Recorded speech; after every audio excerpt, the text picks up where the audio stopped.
The Ogallala aquifer is a body of water equal in volume to Lake Huron, or, as some say, Lake Ontario. It stretches from the Texas Panhandle all the way to western South Dakota, and in actuality, it's a very slow underground river, flowing inches a day southeast through a gravelly bed at depths of less than 100 meters. It's a fossil aquifer, and the water there has seeped through the gravel for 10,000 to 25,000 years. The primary form of irrigation with the water from the Ogallala is center pivot irrigation.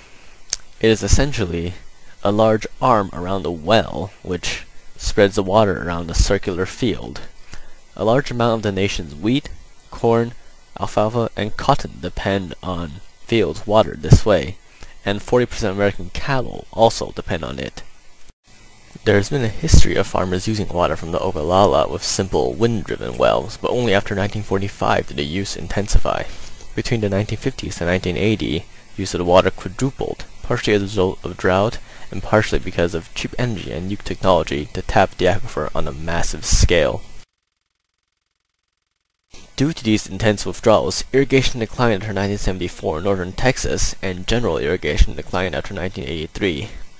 Half the accessible water is estimated to have been gone by 1993, but even today, 150,000 pumps work day and night during the growing seasons.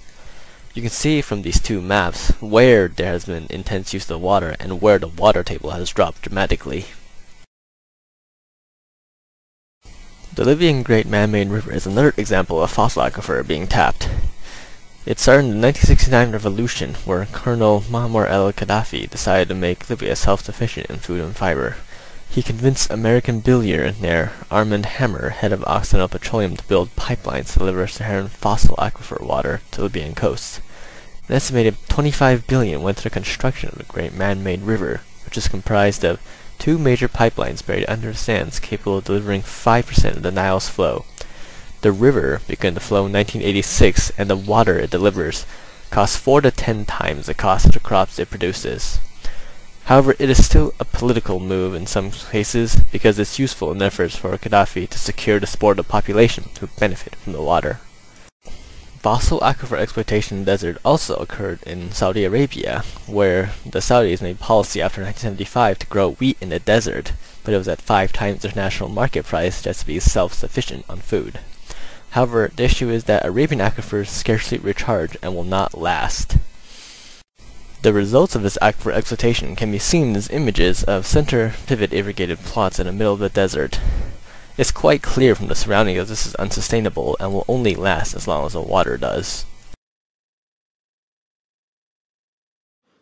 The source of Indus River is Tibetan Plateau, fed by glaciers on the mountains of Himalaya and Hindu Kush. The river runs 3,000 kilometers through hills and gigantic gorges before it reaches the flat plains of the Indus Valley in Pakistan and flows into the Arabian Sea.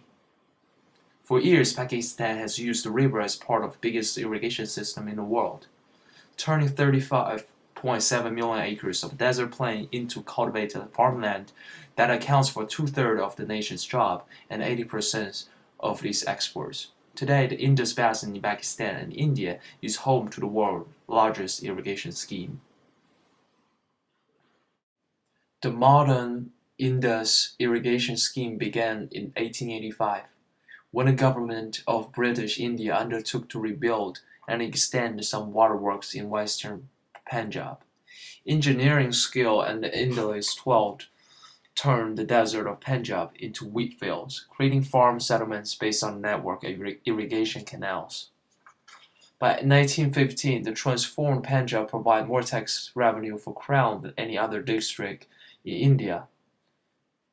By 1947, the scheme extended over an area of about 14 million acres, which equals to the size of Greece. By 1947, irrigation reached 22 million hectares of India, 32 by 1974, and 50 million by 1990s.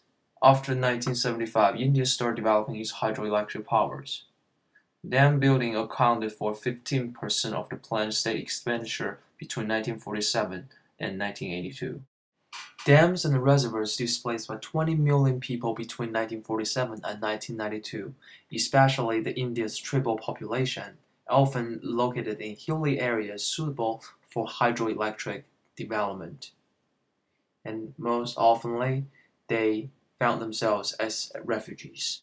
Pakistan already suffers from water shortages from Indian dams, and now the climate change has driven the situation even worse.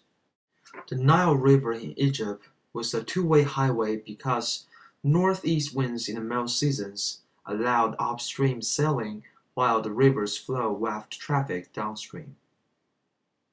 More important still was the annual flood, prompted by the monsoon rains in the Ethiopian highlands. The annual flood immunized Egypt against desalination. The Suez Canal and the Aswan High Dams were deeply connected. The creation of the Suez Canal was built to connect the Nile to the Red Sea, which allowed people to get connected across the seas. By 1850s, the construction began, and until 1869, the Suez Canal was finally open to the world. After the economic boom, people have changed the Nile. After the population growth, people has taken more water from the Nile than ever before.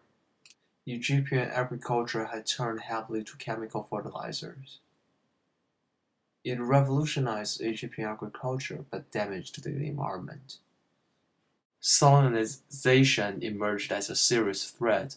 Salt accumulation afflicts the northeastmost delta where seawater intruded as much as 50 kilometers inland.